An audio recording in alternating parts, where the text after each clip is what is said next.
Good evening. It's good to see all of you here with us tonight. Hope you had a lovely Mother's Day. Hope you didn't have to wait too long at the restaurant. Our daughter came and she made dinner for us, and so she made dinner for Mom, I should say. But I got to eat it too. So, I was happy. It was good stuff, and she's learning. But we were very happy to have her come and visit with us today. Those of you that are here, you maybe have a few years on you, like I've got a few years on me. You probably remember the Commodore 64 computer. When the Commodore 64 computer first came out, it was a kind of an entry-level model computer. It had 64 kilobytes of memory. 64 You can't even get a little icon picture now. That's 64 kilobytes, right? They're all bigger than that. And at the time, Bill Gates, who's a very smart man, Bill Gates is the one who formed Microsoft, and he's the one that has all those Windows programs, and he's the one who thinks he's smarter than we are because you're trying to do something with one of his Windows programs, and it's trying to anticipate what it thinks you want to do. And I always hate when Bill Gates thinks that he's smarter than I am. That the program's not doing what I want it to do, it's doing what it's anticipating that I want it to do. But Bill Gates, when the Commodore 64 came out, Bill Gates made the statement that 64K ought to be enough computer memory for anyone. Boy, was that a wrong assumption, right? You think about all the things that you can't do very much with 64 kilobytes. It was a wrong assumption. Couldn't see the future of computing and what was going to come along after that. If you only had 64K memory today, you couldn't run anything. You can't even run your checkbook. You can't run any programs on just 64K today. By contrast, some iPhones now have 64 gigabytes of memory. So not 64 kilobytes, but 64 gigabytes, which is a million times more. 256 gigabytes? Wow. Yeah. So millions of times more than what was in that Commodore 64. Now I was never privileged to have a Commodore 64. My first computer was a Tandy from Radio Shack that cost $2,500 and was basically a piece of junk when you compare it to the things of today. But there's assumptions that are made, right? There was an assumption when this computer came out, but boy, this is all you're ever going to need. And we had those floppy disks, right? And those floppy disks would only hold like 700 kilobytes, right, on one floppy disk. And then we got the hard disk, right, the 3.5 inch one, and it held twice as much. And we thought, boy, that was really special. And then we went to CD, right? CD-ROM. Nobody even uses that anymore. Everything's streamed now, right? Everything's just comes in directly. But there's assumptions. There were assumptions that were made, and sometimes there's assumptions with regards to evolution and the age of the Earth. And so assumptions are sometimes made about that the Earth is really, really old. And they'll say, well, the Earth is, billions of years old, or I think now we're up to 4.6 billion years old. When it talks about the Earth and it talks about the universe, that we're talking billions of years. But there haven't been any rocks that have been found that date back 4.6 billion years to be able to give them evidence. And people think that there's all this evidence that's laying around for evolution, right? We got to live in an old planet. We got to live in an old universe. All these things have to be really old because of all of this scientific evidence that is out there that people say, well, it's old, and they need an old Earth, right? When you think about evolution itself, the Earth has to be old for evolution because they've got to have all of these different iterations, all of these different tries at evolution for the species to develop. And when I talk about evolution, I'm not talking about like what Michael talked about Wednesday night on microevolution, right? We see birds that have got different colored feathers, and we see birds that have different types of beaks, and we see squirrels that maybe they're brown or they're black or they're gray, and so we see variations within species. But what we don't see is a change from one species to another, right? We don't see a cow that suddenly becomes an alligator, right? We don't see an alligator that suddenly becomes, a mynah bird, right? We don't see those things. We don't see those transitions that take place between species. And so when I'm talking about evolution, I'm talking about what Darwin explained as that process where we come from a common ancestor, that we start off as a single cell, and then we become a fish, and then we grow legs, and then, eventually into apes and into human beings, that kind of thing. Well, they need an old Earth in order for that theory to even have any plausibility, because you've got to have millions. You've got to have billions of iterations of tries and fails in order for their system and their minds to make that slow, gradual change and that slow, gradual process to change from one species to another. And so you've got to have that. And so they use what we would call circular reasoning. They'll say, well, we know that the earth is really old because in order for evolution to take place, you need an old earth. And we know that evolution is true because the earth's been around for a long time. Well, they're proving one by the other and then proving the other by the first one, right? They're proving both by each other. And so that can't be, right? And so they'll say the earth has to be old because evolution is true. And so they assume an old earth, even though there isn't any evidence to really support that when you get down to it. The evidence actually points to a world and an earth that's somewhere in the neighborhood of 6 to 10,000 years old. When you get right down to it and you look at the actual evidence, the evidence is for a much younger earth. There's a article in the Bulletin this week that was written by Apologetics Press by Kyle Butt, and so he kind of goes through some of those things. I'm not going to go through all the things that he has. I'm going to take a different direction. But if you follow the genealogies that are there in the Bible, right? Those passages that we never want to read, those passages that maybe we find boring, those passages where we can't, pronounce the names, right? And so we butcher them. All of those, he begot this one and this one begot that one, and here's how old he was when he begot him. If you trace those things back, you can find that we're in that range of 6 to 10,000 years for the age of the earth when everything began.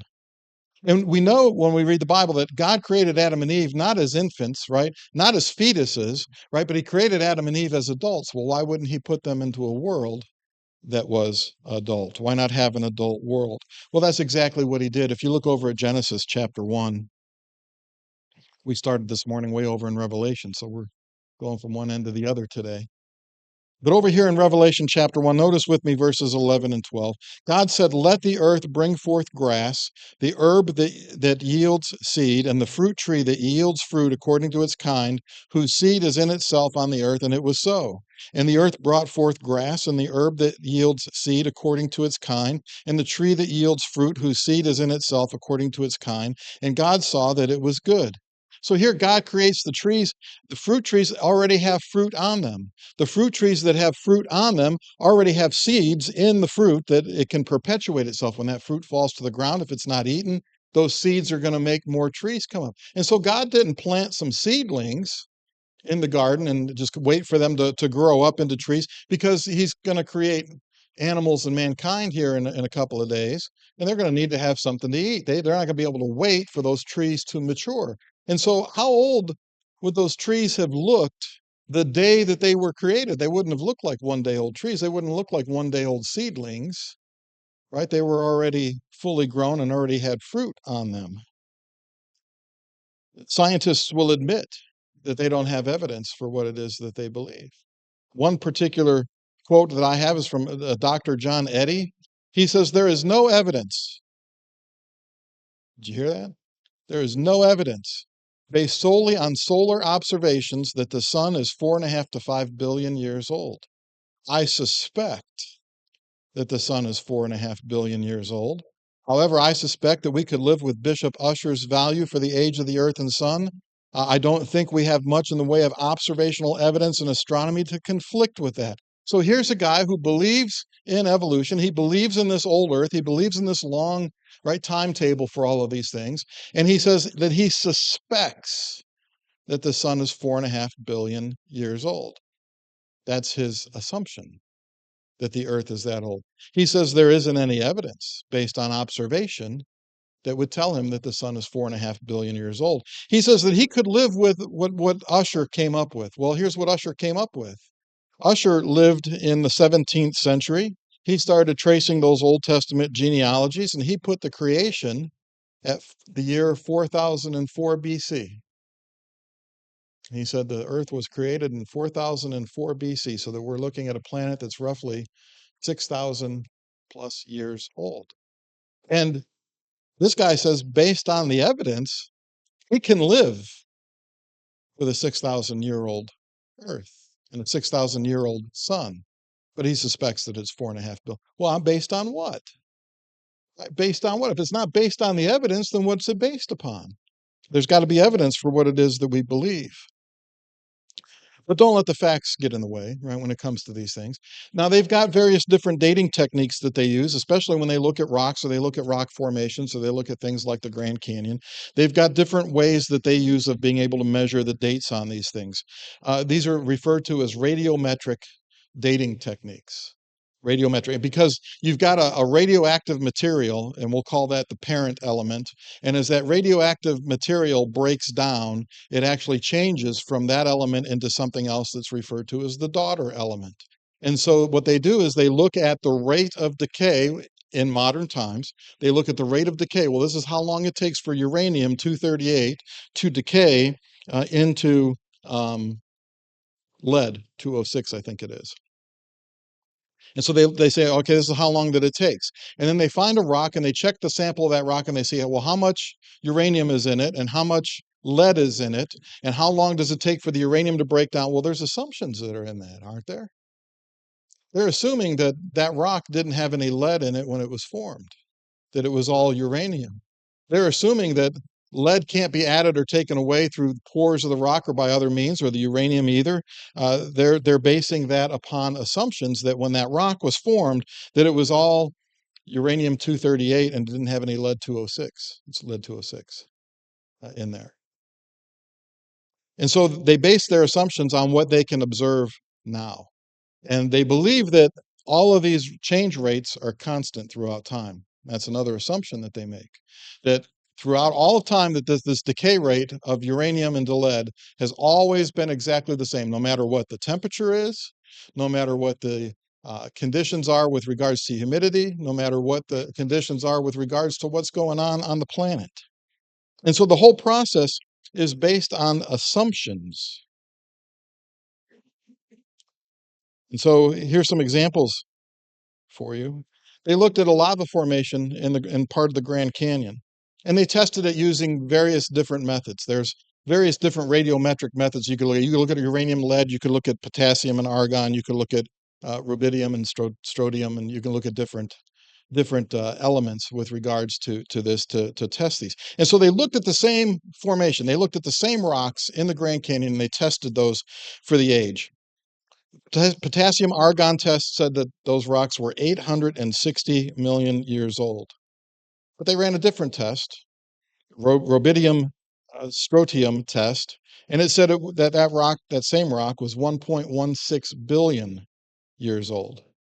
Well, that's a difference of only 300 million years, right? So, I mean, that's 300 million years difference. Two different tests, the same sample, right? There was some rocks, basalt rocks that they found in Nigeria. They looked at them using a test that was referred to as conventional geology. And the conventional geology said, well, those rocks are between 2 and 26 million years old. They looked at fission tracks and it said that they were less than 30 million years old. They did the potassium argon test and that said that that same rock was 95 million years old. And then they used the uranium helium test and it came back and said that that rock was 750 million years old. So what are we to believe? Is it between 2 and 26 million years old? Is it less than 30 million years old? Is it 95 million years old or is it 750? Those are not close, right? Where we say, okay, we tested it 4 times and they all came out pretty close to one another. This is their science. This is their science. You got this wide range of differences. And so the tests that don't meet their assumption, well, we're just going to get rid of that. We're just going to ignore that result because it doesn't match our assumption. If our assumption is that this rock is a certain age because here's the level of strata where we found it, or here's what we think that, well, really, it's got to match the table, right? So if you test it by 4 different means and you get 4 completely different answers, the one that you pick out of that 4 is the one that fits into this table, the geological timescale. It's a preconceived notion. All the test results have to fit this table. But again, it's an assumption that this table is correct. And so when they look at that, this is what they come up with. Now, it's interesting that we're talking about this on Mother's Day because this is the mother of all preconceived notions. when you look at this, right? Well, we found it in this particular layer. We found something else in this particular layer, and so it must be this old because something else is that old. And it's a circular argument that is, well, it's got to be this old because here's where we found it. Now they've got all these different levels, right? And this is how long all these levels have been around. And you got all these different ages, and you got, extinctions of the dinosaurs that are in there. So you've got, the Jurassic period where the dinosaurs roamed. And those are millions of years over there on the right hand side of that particular chart. But if you were to have any place on Earth that had all of these different layers, the Earth's crust would have to be 130 miles thick. The Earth's crust is about 25 miles thick. So you don't have anywhere on Earth where you've got all of these layers together in one place to be able to say, okay, we can dig down and we can dig down and we can dig down and we can see all these. You got maybe part of this layer over here and you got part of this layer over here and you got something else, because you don't have enough. You don't have 130-mile tall or deep crux of the earth in order to get all of those various different pieces and parts in there. And so that's not proof that that rock is that particular age. That's not proof that these ages are that old when it comes to how much time has been gathered before we find this particular fossil, or how long this fossil's been in the ground, or how long this rock has even been in the ground. But they use these different testing techniques, and like I said, whatever ones don't fit this table, well, we're just going to ignore those. So if it comes up 750 million years, but boy, we found it, somewhere closer to, the Paleocene era, well, then we're going to go with the one that's close to 65 and a half. And so that's the test that we're going to use, and we're going to say, okay, that's the age of that rock. But that's not scientific, is it? That's not truthful, is it? I mean, it's based on not fact, it's not based on evidence, it's based on assumptions that have been made.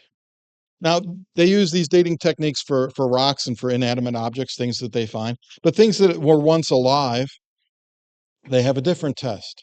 That's carbon-14. And so they'll use a carbon-14 test for things that were once alive. And so they'll take samples of the animal and they'll use this carbon-14 dating, and they'll say, well, here's how long this animal has been dead. Here's how long this animal's been buried in the ground. They found a mummified muskox. That's what this is. It's a muskox. It's not the carbon-14 test method. But that's what they used on it. They found a mummified muskox in Fairbanks, Alaska. And beneath the scalp, they took some muscle tissue and they tested that. Now they're testing the same animal and they're using the same test, carbon-14. They tested some muscle tissue beneath the scalp and they said that muskox was 24,000 years old.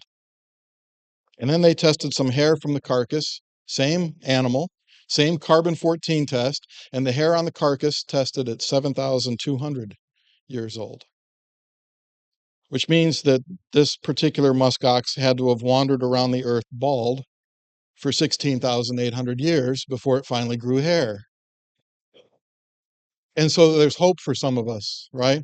There's hope for some of us. It doesn't make any sense when you really think about it, right? It doesn't make any sense.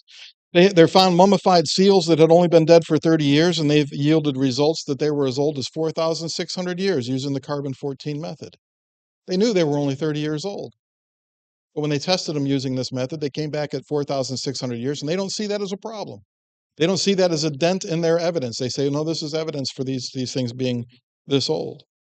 They say the Earth's been around for a long time because, well, you got light from stars, and some of those stars are pretty far away, and it takes a long time for that light to travel to Earth. But because we can see that light, it means that the universe has to have been around for a long time.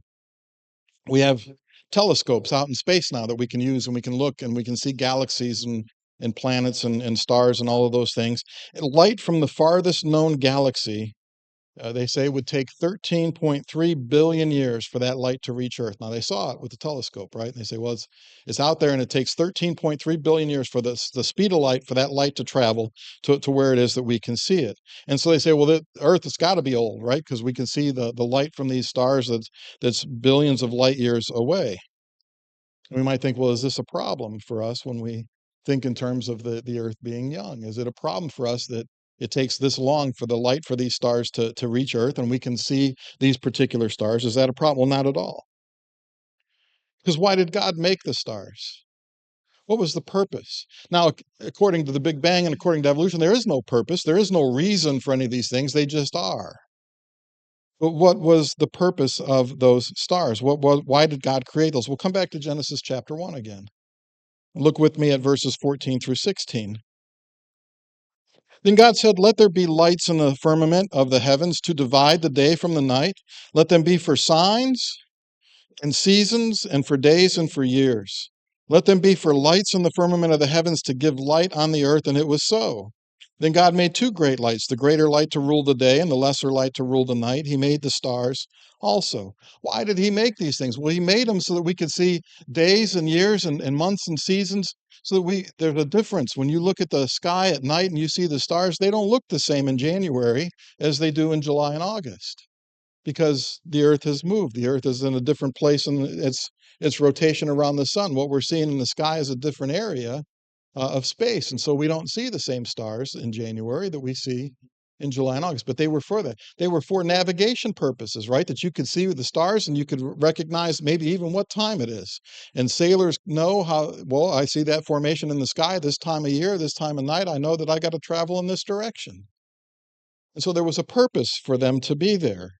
They were for signs that you could navigate by, or that you could see what the time or what the season was. What good would it be for God to have created these stars and put them way out in the universe somewhere, and the light's never going to reach Earth, for us to be able to use those, to be able to navigate by, or be able to use those for signs or for seasons? Be meaningless to have them out there if you couldn't see it. You know, when you think about the where our planet is in the Milky Way galaxy, right? If we were in the center of the Milky Way galaxy with all of those stars, we wouldn't be able to see anything in the night sky like we do. Our position in the galaxy is such that we've got the best view of the nighttime sky. We've got the best view of the stars that are out there that God has created. Do you think that happened by accident, that we just happen to be in a place where we can see these things, to be able to discover these things? And so what good would it be to have them out there and us not be able to see them because the light hasn't reached here yet? But you know, when we look at this, the creation of the stars and the sun and the moon, that's day 4. That's day 4 that God created the sun and the moon and the stars. What did he do on day 1?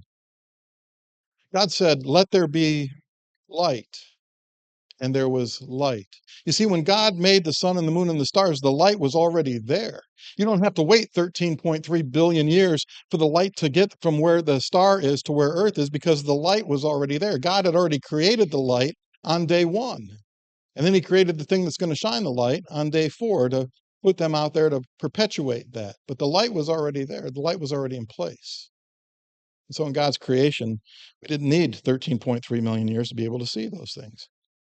And so what objections might we make to these particular scientific assumptions that they present to us as being facts and being evidence for an old Earth and for evolution to have taken place, that we've been here for a long time? Well, the first objection that I would make is that they're assuming that everything has been constant since the very beginning. When they look at, okay, here's how long it would take for this stalactite or this stalagmite in this cave to form, they're assuming that the growth of stalagmites and stalactites has been constant throughout all the time. But you know what? If you change the temperature, if you change the humidity level, you can grow stalactites and stalagmites at faster or slower speeds than if you just let it roll in a medium area. And so, what about catastrophes? What happens to all of their dating techniques if there have been catastrophes? When there's a catastrophe, the radio decay rate between uranium and lead is not constant, but it fluctuates, it changes. It fluctuates greatly during times of environmental disaster. What if there was ever a global flood? What would that do to their dating techniques? Look over with me at 2 Peter chapter 3. In 2 Peter chapter 3, beginning in verse 3, Peter says, "Knowing this first, scoffers will come in the last days, walking according to their own lusts, and saying, 'Where's the promise of his coming? For since the fathers fell asleep,'" notice, "all things continue as they were from the beginning of creation." Now, I'm sure that Peter didn't have any idea that Darwin was going to come along later on. I'm sure he didn't know, but God knew what scoffers were going to say, well, Jesus isn't coming back. Everything continues just the way that it was since creation. Well, you can certainly put uniformists as those that are making these evolutionary assumptions. You can put them in that category. Well, everything's the same as it was since creation. All of these processes are happening at the same speed ever since creation. It says that they're walking according to their own lusts, right? And notice in verse 5, this they willfully forget that by the word of God the heavens were of old, and the earth standing out of water and in the water. They forget about the creation of God. They forget about what it is that God did at the beginning. And so they say, well, all things are the same as they have been since the beginning of creation. And they forget about in the earth, right? In water. And notice what he says in verse 6, by which the world that then existed perished, being flooded with water. They willfully forget about the flood. They willfully forget about what happened in Genesis chapter 6, that the flood came upon the earth and you had this global catastrophe. You had the wells of the deep opened up, right? And so you've got all of this water that's shooting out of the earth. What's that going to do? How is that going to create sediment deposits and all of that? How is that going to affect the age of all of these things? And so they forget about the flood. They willfully forget about the flood. They forget about other disasters that have taken place. At 8:32 a.m. Pacific time on May the 18th, 1980, it'll be 45 years next Sunday. Almost got it on time, right? Almost got the anniversary. But it'll be 45 years ago next Sunday, Mount St. Helens blew its top. And it crushed a lot of these assumptions that evolutionists make with regards to the age of these things and the dating techniques with these. It was believed that in order to get petrified wood, that was a process that took millions of years. Mount St. Helens blew its top, and you've got all of this rock, you got all of this sediment, you got the glaciers that are now melting in the heat of the lava and creating steam. There was a steam explosion. And so you've got all this stuff being exploded out, 600 feet tall in some places. You got mud flows that are traveling at somewhere in the neighborhood of 90 to 110 miles an hour that the mud flows are traveling. I try to get out of the way of that when you see it coming, right? And so all of this takes place. And so it rips through the forest and throws all of these logs from the forest into Spirit Lake. And then you got all the minerals that come from the volcano, all those. So you got a high mineral density to the water. They found petrified wood in Spirit Lake 10 years after Mount St. Helens blew its top. Didn't take millions of years to create petrified wood. It happened in 10. It's a big difference. The sedimentary rock layers that were formed, as I said, 600 feet high. There's a canyon that was created when Mount St. Helens blew its top. They call it the mini Grand Canyon. It's not as big as the Grand Canyon, but you got 600 feet worth of sediment. And basically, it formed in 3 days. May the 18th in 1980, there was, I think, another explosion in June of 1980, and there was one that happened in 1982. But you got 3 days, basically, over the course of 2 years that formed this canyon that's 600 feet deep. And you got these layers of sediment that have settled from what has taken place. And so all this sediment settles, and then when the mud flow comes through at 90 miles an hour, it rips through there and creates what looks like erosion along the sides of that canyon. And when you look at it, it looks very much like the Grand Canyon, but it was formed over the course of 3 days, if you will, over the period of 2 years.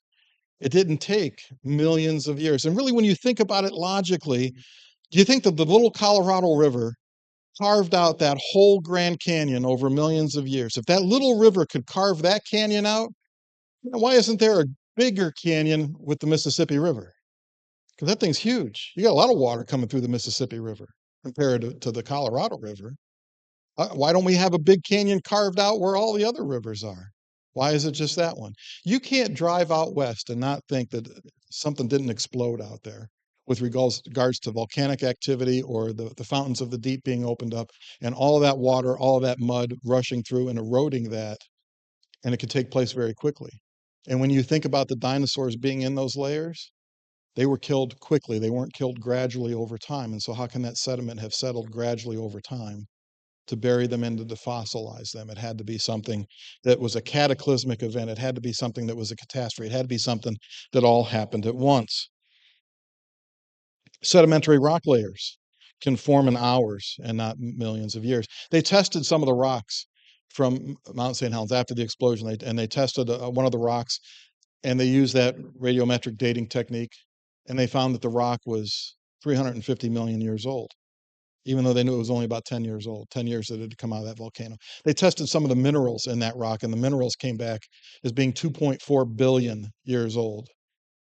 But they know that that rock and those mineral formations, they came from the volcanic eruption that happened 10 years or less in the past. And so it really blew up their assumptions, if you will. Evolutionary scientists will admit that if there was ever a cataclysmic event on the earth, that their dating techniques would be invalid. Hello? Isn't that what we've been saying? But they make these assumptions and they present these assumptions as being fact. Another thing that they love to talk about with the age of the earth is dinosaurs. They'll say that, well, men and dinosaurs couldn't have lived together, that dinosaurs became extinct 65 million years ago, and man's kind of a Johnny come lately. He's not been around that long, and so man and dinosaurs couldn't have been together. And the question is, well, is that what the evidence shows? Does the evidence show that the dinosaurs existed 65 million years ago and mankind would have never seen them? Well, they found this temple in Angkor, Cambodia. And there's some ancient temple carvings that are in there. This temple dates to about 1150 AD. Right? 1150 AD. So the 12th century AD is where this temple was. And there were some carvings that they found on the door reliefs from 1150. You can't dispute the date of the carvings. There's patina that's around them. It shows that they're a very old age. And so they found these carvings that are in the door reliefs. And so you can't deny the antique date of the door carvings. But man didn't discover dinosaurs through archaeology until the 1800s. Now, what does that look like to you? Looks like a dinosaur, doesn't it? How would they have known to carve a dinosaur in the door of that temple if dinosaurs had died 65 million years ago and nobody had dug one up until the 1800s to be able to see what it was that they looked like? Well, evolutionists look at this and they say, well, it's a wild boar and there's just some big leaves behind it. And that's what you're looking at there is just a wild boar with some leaves behind it. Or they'll say it's somebody's imagination. They just made an imaginary creature and they just happen to get lucky that it actually looks like something. But you show it to grade school kids who don't have an agenda. You know what grade school kids say? That's a dinosaur. Right? It looks like a stegosaurus. It's a dinosaur. And so grade school kids that don't have any agenda, they can see what that is. We have a description of the behemoth in Job chapter 40, verses 15 through 23. Job is told, and God's explaining to him that he's great and Job isn't. And he talks about the behemoth. He says, look now at the behemoth, which I made along with you. I made him along with you, right? He eats grass like an ox. See now his strength is in his hips. His power is in his stomach muscles. He moves his tail like a cedar. The sinews of his thighs are tightly knit. His bones are like beams of bronze. His ribs like bars of iron. He is the first of the ways of God. Only he who made him can bring near his sword. Surely the mountains yield food for him, and all the beasts of the field play there. He lies under the lotus trees in a covert of reeds and marsh. The lotus trees cover him with their shade. The willows by the brook surround him. Indeed, the river may rage, yet he is not disturbed. He is confident, though the Jordan gushes into his mouth. And so you got this creature that's described here, this huge creature, right? He got muscles in his stomach and his legs. He's not easily moved. He's a huge creature, right? He can stand in the middle of the Jordan River, and even though the Jordan River rages, it's not going to move him anywhere. And so evolutionary scientists, they look at this and they say, well, Job is describing an elephant. Because an elephant's got muscles and strong stomach, and it's not easily moved, and it can stand in the river. And although, what about his tail? Does an elephant swing its tail like a cedar? Swings his tail like a little thing. They say, well, it's a hippopotamus. Hippopotamus has got big stomach muscles, and it can stand in the water, and the water gushes into his mouth, and it doesn't move him. Does a hippopotamus swing his tail like a cedar? Cedars of Lebanon were known for being great, massive, great big trees, right? Huge things. It's pretty clear what it is that's being spoken about here. Brachiosaurus was 51 feet tall and 52 feet long. It was a huge animal, and it ate grass like an ox.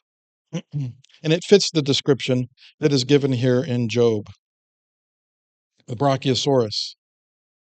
And so people say, well, it's absurd to think that dinosaurs and humans were on the planet together. The dinosaurs would have been the dominant species, that they would have killed man off, the survival of the fittest and all of that, that man couldn't have survived if he was on the earth with the dinosaurs. Well, they found fossil evidence of footprints. And you got dinosaur footprints and human footprints and alligator footprints, and they're all at the same level, which means that they were all made during the same time period. So humans and dinosaurs were together.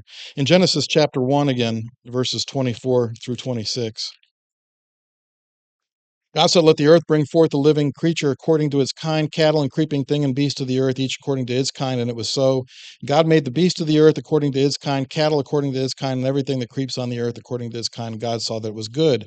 And God said, let us make man in our image, according to our likeness. Let them have dominion over the fish of the sea, over the birds of the air, over the cattle, over all the earth, over every creeping thing that creeps on the earth. He made man to be dominant, to have dominion over all the things that are on the earth. And people say, well, dinosaurs are too big and they're too ferocious for man to be able to deal with. Well, this is bigger than that Brachiosaurus, blue whale. They survive by eating plankton. They don't eat humans, but we exist on the same planet. And unless you get your boat underneath one of them when they're jumping, and if that's the case, you're going to probably need a bigger boat. They're not a danger to us, really. And we say, well, what about, okay, they eat plankton. Men hunt these whales and actually eat them, right? This is the biggest thing that we know of on the planet. People say, well, what about killer whales? Killer whales, they're more dangerous, right? They eat polar bears, they eat seals. They once found the remains of a moose in a killer whale's stomach. That's a big appetite. I mean, moose are huge, right? But men train this killer to do tricks at SeaWorld, and we call them Shamu, right? Because man's the dominant species on the earth. God blessed them, and God said to them, be fruitful and multiply, fill the earth and subdue it. Have dominion over the fish of the sea, over the birds of the air, and over every living thing that moves. Man was made to be the dominant species over all the earth. From the beginning of the creation, Jesus said, God made them male and female. Humans have been here since the beginning of the creation. And so you don't have 65 million years ago the dinosaurs roamed the earth and then they became extinct and the man comes along later. Might ancient man maybe have domesticated dinosaurs? Maybe some of our ancestors kept dinosaurs as pets.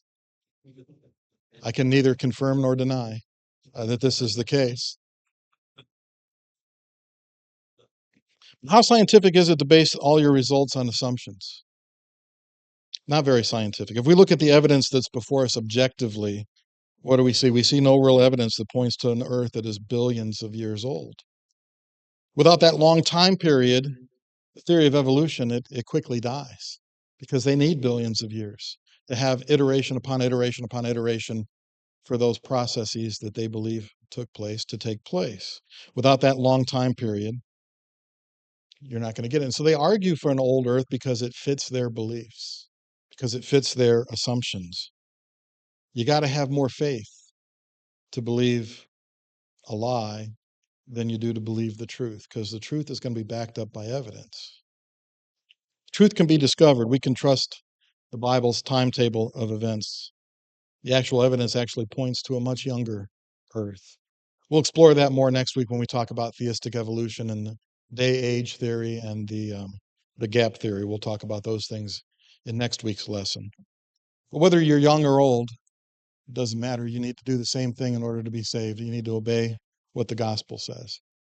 When Jesus comes back, he's, according to 2 Thessalonians chapter 1, going to come back in flaming fire, taking vengeance on those who don't know God and on those who do not obey the gospel.